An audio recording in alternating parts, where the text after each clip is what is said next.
High friends, welcome to my blog. तर आता आम्ही वैष्णोदेवी चढायला चालू केलं आहे 9:30 वाजता। खूप गर्दी आहे इथं। पहिले आम्ही चेकिंग केली। चेकिंग केल्यानंतर त्यांनी पास दिलं। पासवरच काढावं लागतं बस स्टँडच्या जवळ। आणि जास्त काही लगेज घेऊन तुम्ही सुद्धा चढू नका।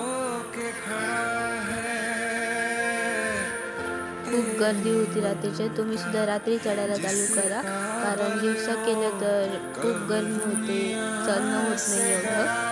खूप चढ आहे आणि काठी घ्या तुम्ही, तिथं 20 रुपीजला भेटती रेंटवरती, आणि खाली आल्यावरती ते वापस 10 रुपीज देऊन टाकतात।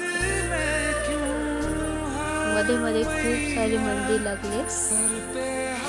हे आहे गीता मंदिर, जे की बंद झालं होतं, पण येताना आम्ही दर्शन केलं।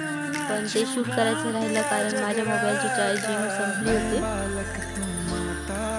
नंतर आम्ही थांबलो, तिथे चहा नाश्ता केला।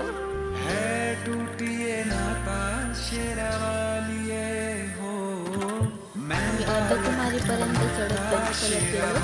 मग तिथं थोड्यावरती थांबलो। ते आहे महादेव मंदिर। अर्धकुमारीमध्ये आम्ही पहिले तिथे तिकीट काढलं, पण आमचं तिथे पण दर्शन झालं नाही, कारण 2 दिवस राहिलं असतं तर तिथलं दर्शन झालं असतं। तर हे शॉर्टकट घेतलं आम्ही, पायऱ्यांनी वर आलो।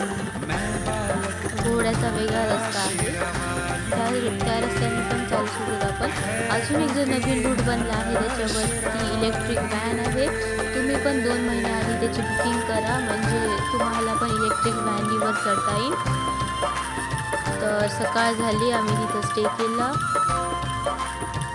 सकाळी 6 वाजता आम्ही वापस चढायला चालू केली। खूप थंडी होती तिथे। नाश्ता वगैरे तुम्हाला भेटेल तिथे जवळपास। तर वापस चढायला चालू केली, तर बाहेरचा व्ह्यू बघा, काठरा सुद्धा दिसत नाही इथून। नंतर आम्ही पोहोचल्यावरती तिथे मोबाईल लॉकरमध्ये ठेवला।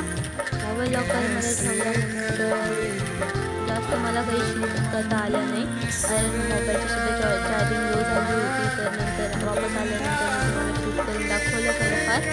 नाश्ता केला तिथे, संध्याकाळी वापस उतरलो आम्ही। जास्त काही माहिती देता आली नाही व्हिडिओमध्ये,